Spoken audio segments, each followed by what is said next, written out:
Hi Taurus, welcome to a life path reading for April and May 2019. It's Rena, and this is a recurring reading I have done. I did one for March and April. What was it, February and March, I believe. And so I'm back for more. And happy birthday to those of you who are born in either April or May. This type of reading is a tarot card reading, and I do offer a natal chart version of this. So if you like this type of reading and you may be like looking for direction or what have you, please check out the link below. I will link that type of reading. But this is just kind of food for thought, hopefully for you. I'm shuffling the cards.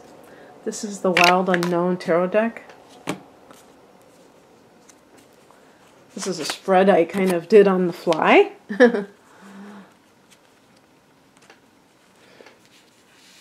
Which is kind of fun. I consider myself a creative person, but sometimes I get a little bit caught up in trying to create these spreads, and I end up choosing somebody else's, but I think sometimes it's better to have your own.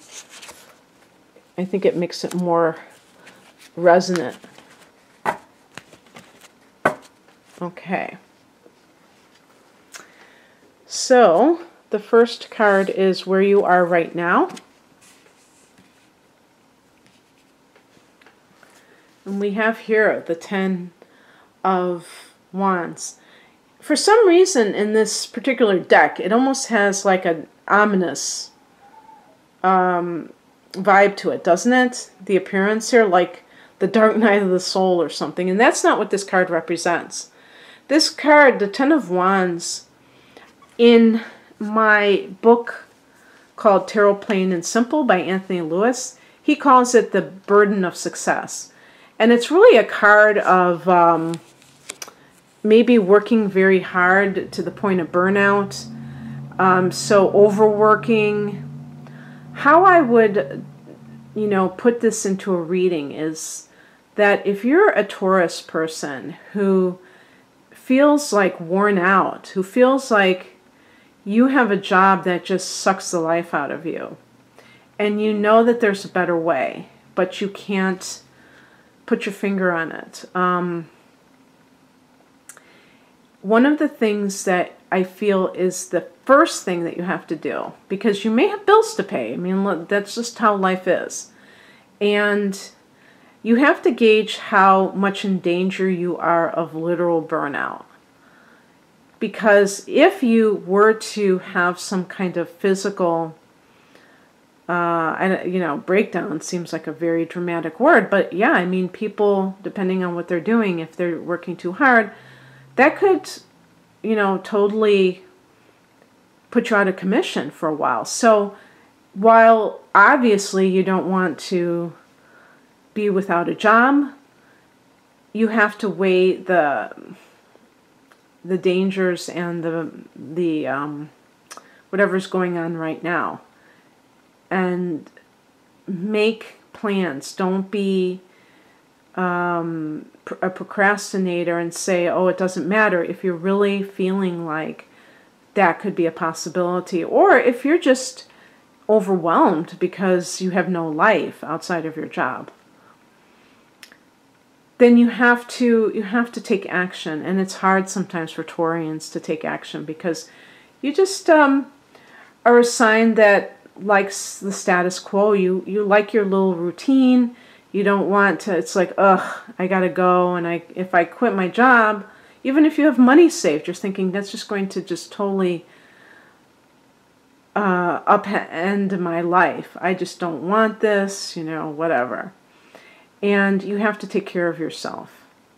But first you have to be in touch with that fact.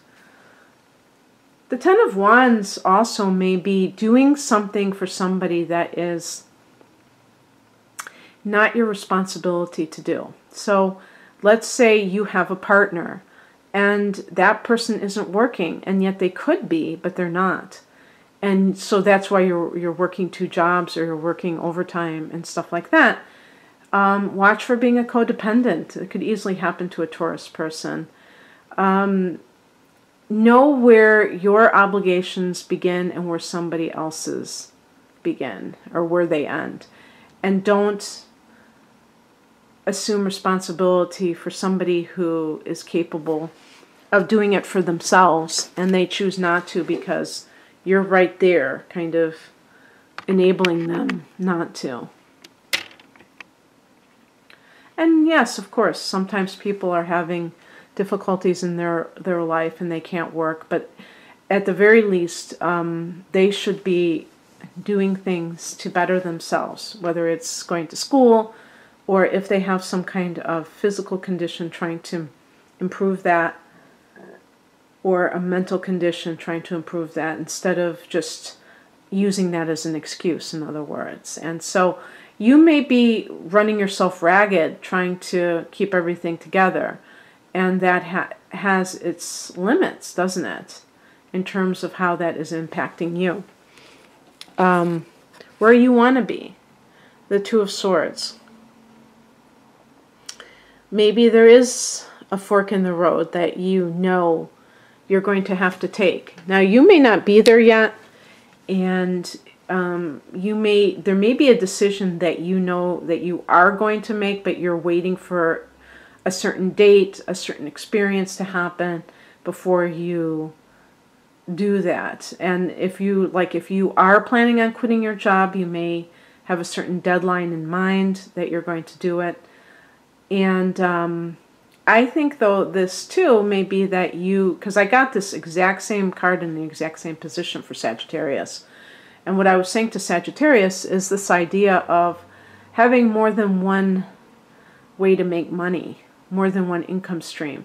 Because you may realize, I'm putting all my eggs into one basket, and this increases my feeling of, oh my gosh, I can't quit my job, because you have nothing to fall back on. So having something to fall back on. And it may involve learning a skill. Swords relates to the mind. So it may be that you need some kind of training. Perhaps if you're doing physical work, you would like to do something that is not as physically taxing. And that's kind of where you want to go in the future. But you may need to go back to school, or even more so, which is, with the university scene these days, it's not a guarantee that people get jobs when they get training unless there's a specialized field you're in, that maybe you're already in that field and they will even pay for your school, and then it's almost a guarantee that you will rise up in that profession. But even learning a trade, anything, can be something that is very valuable for you in the future. How do you get there? 4 of Pentacles, this is a card of sound money management and just financial stability. You may be at a crossroads, especially if you are resonating with what I'm saying about working too hard. And you may start to say, hey, you know what?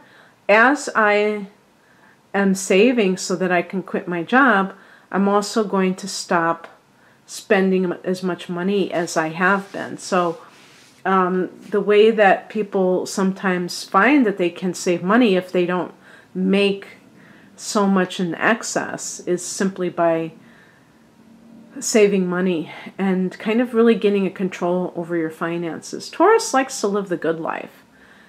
As an earth sign, you're ruled by Venus, and Venus can be about luxury. So you may simply be really gravitating towards, or tending to gravitate towards sometimes even self-indulgence. And now you have a goal in mind, and you're going to pursue that doggedly. A Taurus person can accomplish their goals simply because, as a fixed sign, you get fixated on whatever your target is, and you just go after it. And if you've got Mars in Taurus, then you're really got it going on in that sense. So being more economical about money, knowing where your money is going. Maybe you have mindlessly subscribed or signed up for online subscriptions that you don't use. I'm injecting that into it because that's something that I just canceled, you know. And sometimes these things are taking money that could go to something else, or just even, you know, if you still have cable or something. Some people spend hundreds of dollars on things, and that alone that are really unnecessary, that you don't use, that can really give you, it can really free up some money, and you're able to save it and use it for what your goals are in the future, which include freedom. And then the outcome is the Father of Swords, which is the King of Swords. So if one of the careers might be in law, if that's something, if you've wanted to go to law school, maybe that's your sign. But in general, this is somebody who is very shrewd, who is intellectual. Taurus is seen more as a sign that is down to earth and practical. The air signs, or the swords, relate to abstract thoughts. So this almost suggests the university type of learning. But whatever's going on, you can be kind of a master in your field. Father relates to the King of Swords. And so you become the expert in this area. And that alone can provide you some kind of advanced pay and advanced status in your job. And maybe this is also a maturing process for you, where you have learned mental mastery. People think of the mind as the intellect, but to me the mind is the consciousness. And it means that the person is able to filter out influences that are not beneficial in favor of just taking in information that can help you create a new life for yourself. And so that discriminating nature is something that I could see being associated with the King of Swords. And that can inspire you to live your dream life, and do so in a way that benefits others. Because when you're happy, when you feel like you're doing what you're doing, then you can be. If you're harried, like the Ten of Wands, you barely have energy for yourself, let alone anyone else. And even on the job, you may not do a good job, or as good a job as you could do, because you feel like you're just rushing all the time, or that you're running on fumes. And so anyway, that is what I have for you, Taurus. I hope that you found this useful. And if you'd like a private reading, the link is below. Take care. Bye.